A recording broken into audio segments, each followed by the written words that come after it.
It's time again for another installment of The Basics, and on today's show I want to talk about tailoring cards to certain decks.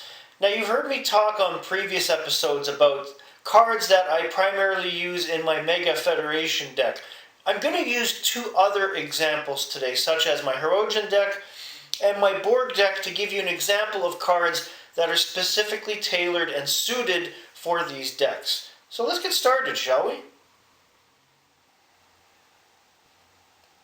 You'll notice as you build more diverse decks using all the affiliations in the Star Trek CCG that certain cards work better with certain decks. And as I mentioned in the intro with my Federation deck, I use cards like Captain's Log and Metaphasic Shields specifically in a Federation deck because it helps enhance the attributes of my ship along with the matching commanders.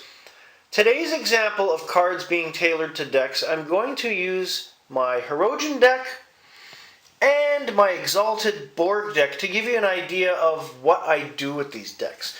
So I'm going to start with the Hirogen, and whereas with some other affiliations I might vary the type of missions I use, I like to use a lot of Hirogen-centric missions in this deck to make it easier for me to attempt a mission without having my opponent stop there and try to initiate the same mission or battle.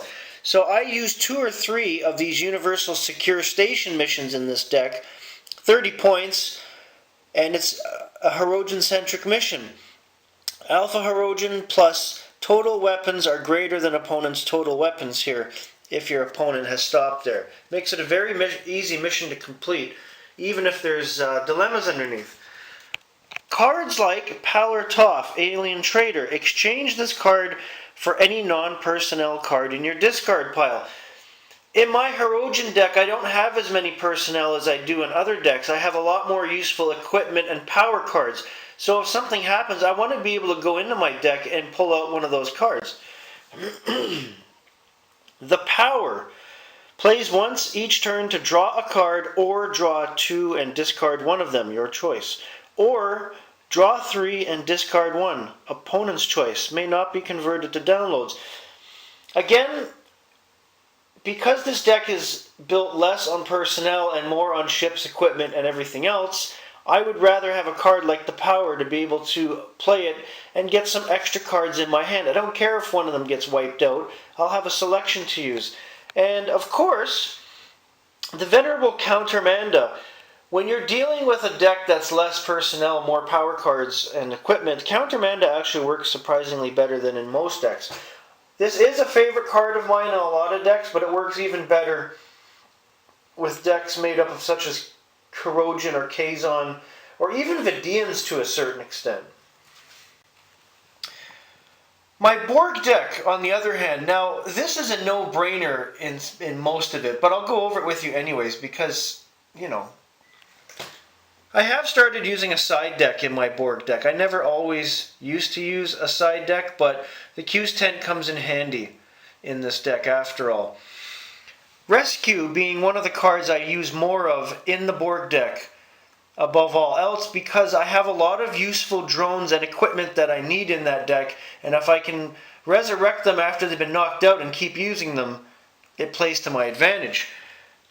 Cards that are specifically Borg, like Activate, Subcommands, and Awaken, are used in place of Red Alert. I will have more of these, and even though I do have one Red Alert in this deck, I rarely pull it out to use it. I'm more than happy to use the Activate, Subcommands, and Awaken because they do a lot more, and these are legal in tournaments as well. The other Borg-centric thing, and there are cards like these made up for other decks, which would be the objective cards. I do not use objectives in any of my other decks. These are specifically for my Borg deck. I can use objectives in other decks. I choose not to because I find that aside from the Borg, they slow you down a bit in a game. And whereas you need them in a Borg deck to help score your points and eventually win the game if that's your objective, they're useful beyond measure.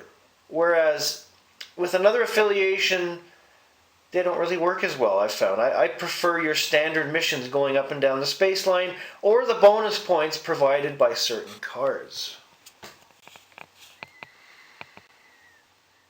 For a further example of tailoring cards to a certain deck, in a Klingon deck, which I do have in my box, I use a lot more hand weapons in that deck, which are the equipment cards for weapons. I use Batleths, Diktogs, Klingon Disruptors. I have that deck set up for personnel battles if need be, so I will load that deck with those equipment cards. Romulans, I do use some Disruptors, but I prefer using their pads and other gear that shift attributes between the personnel because it works well on that kind of a deck. And then you get Ferengi. My Ferengi deck has a lot of gold pressed latinum, the Ferengi whip weapon, and some other useful things like portable cloaking devices because those work well with that particular affiliation and that particular deck. So hence, when you're building a deck, you really have to go through your cards and see what tailors to what deck and how well it's going to work. You can't just jumble something together and hope for the best. Have a great day, everybody.